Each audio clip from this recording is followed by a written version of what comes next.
So there's a moment, and you could hear it in his voice, mid-song, mid-interview, mid-smile. It's a flicker of something else. You didn't catch it the first time, but looking back, Chester Bennington was trying to tell us something, and we didn't listen fast enough. Today we remember a voice that saved millions, but couldn't always save itself.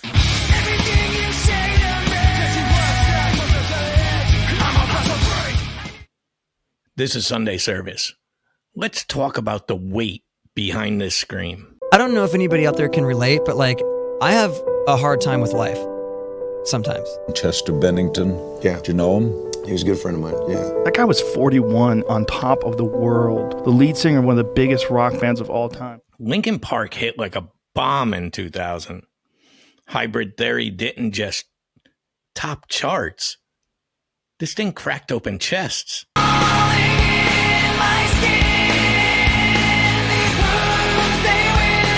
Behind that scream was a man who carried years of trauma, abuse, addiction, abandonment. He was public about it, even raw. Life got really weird and really hard all at one time. It was like one of our friends died of cancer. My stepdad died of cancer. And I was drinking again. All my relationships were struggling. Everything was struggling. I was burnt out because I was just fuck the world. But in a genre built on rage and masks, his vulnerability was radical. Metalheads, new metal kids, the emos. We felt him because he was us.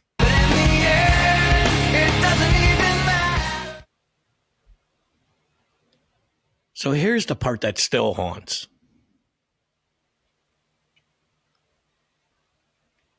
That tour. Chester looked tired. Not just physically. This place right here, this skull between my ears, that is a bad neighborhood, and I should not be in there alone. I can't be in there by myself. What are you talking about? It's insane. Crazy, man. It's crazy. He was clearly grieving Chris Cornell. They were close, brothers in arms. And on July 20th, 2017, Chester dies on Chris's birthday. Amy, good morning. Chester Bennington was just 41, the lead vocalist for Linkin Park for nearly 2 decades, an extraordinary singer-songwriter, and fans are now pointing to his own lyrics for clues about that personal struggle. And that trauma loop closed. The fans were stunned, but some of us, we weren't surprised. We saw it, we felt it, and we still didn't know what to say. I'm more educated about those signs, but they were definitely there. The hopelessness, the change of behavior, isolation, that was all part of our daily life. Sometimes some signs were there more than others. Some signs they weren't there at all, as the case right before he passed. He was at his best before he passed. We were on a family vacation, and he just had to go back home to do a television commercial. And after Chester passed, the metal culture shifted because people started talking. Artists opened up. We finally admitted we're not indestructible.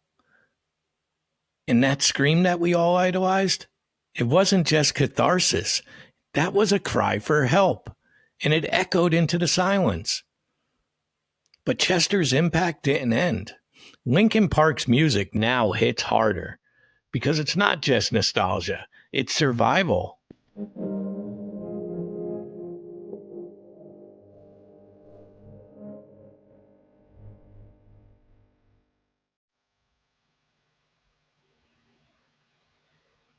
And if you feel what Chester felt, that darkness that follows you home, you're not alone. There's no shame in breaking down. There's no weakness in reaching out. Metal saved lives, but sometimes music isn't enough, and that's okay also. Help exists. People do care, and you deserve to stay here. So if you're struggling, don't wait. Talk to someone, a friend, therapist, bandmate, strangers. Talk to us. Headbangers History partners with your crisis coach with Scott H. Silverman and myself. It's a mental health resource made for music fans, by music fans. You'll find links in the description. One tap, no judgment, all ears. Reach out to us. You can subscribe to Headbangers History here, where we are now, on YouTube, Apple, Spotify. And I do this every Sunday because metal gets it. And although this isn't genre specific, sometimes you just need to know you're not screaming into the void. This was Sunday service. Stay strong. Stay loud. The outpouring of support after the tragic death of Linkin Park's lead singer Chester Bennington, the Grammy Award-winning father of 6, believed to have taken his life at his home in California. ABC's Gio Benitez is here with new details about his private struggle. Such an incredibly sad story, Gio. Unbelievable, Amy. Good morning. Chester Bennington was just 41, the lead vocalist for Linkin Park for nearly 2 decades, an extraordinary singer-songwriter, and fans are now pointing to his own lyrics for clues about that personal struggle.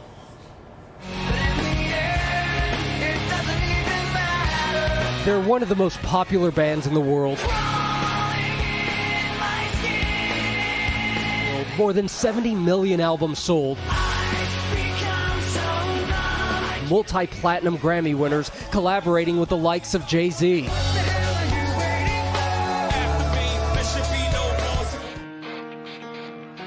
But this morning, Linkin Park is abandoned mourning. The Los Angeles coroner confirming its frontman, Chester Bennington, dead of an apparent suicide by hanging. TMZ reports his family was out of town and that an employee found him Thursday morning at his LA home. There was an immediate outpouring of love, tributes, remembrances. This is not a band that had sort of faded away. This is a band that was very relevant and vibrant and had a successful career. Bennington, a husband and father of 6, long struggled with drugs and alcohol.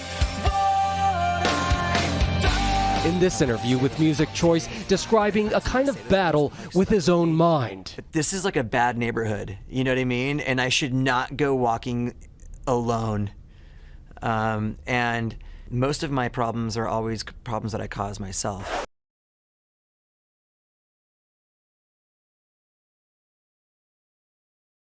Singer's suicide strikingly similar to his close friend Chris Cornell's, who died just 2 months ago. Bennington taking his life on what would have been Cornell's 53rd birthday. The two often sharing the stage. Bennington writing on social media when Cornell died, "I can't imagine a world without you in it." Just a day after Cornell's death, Bennington paid tribute to his friend on Jimmy Kimmel Live. In light of our dear friend Chris Cornell passing away, we decided to play our song One More Light. On the news of Bennington's death, Cornell's wife, Vicky, tweeting, "Just when I thought my heart couldn't break anymore."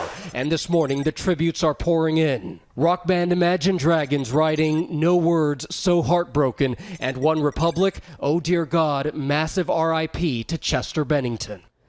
And we should mention Bennington and Linkin Park have done so much beyond their music. They started a nonprofit called Music for Relief, raising more than $8 million for survivors of natural disasters all around the world. And you know, he just loved doing things for people. You remember just 2 months ago, he was on GMA performing at the subway station right there at Grand Central Station for all those New York City commuters. And that's one of our favorite pop-up concerts just 2 months ago. And so beautiful. I mean, I had chills listening to him to do that. And we are all so heartbroken here at ABC. We were so looking forward to having them join us in the park for our summer concert series on August 4th. But understandably, Linkin Park will be taking time off to be with loved ones. And we, of course, want them to know, and everyone who knew and loved Chester, that they are in our thoughts and our prayers today. And Chester was always so self-aware, too, even in the interviews, that he was having that struggle and so honest about it. So honest. So honest. Absolutely. All right, well, we're thinking about him and everyone, and then the fans out there, too, who are also in mourning.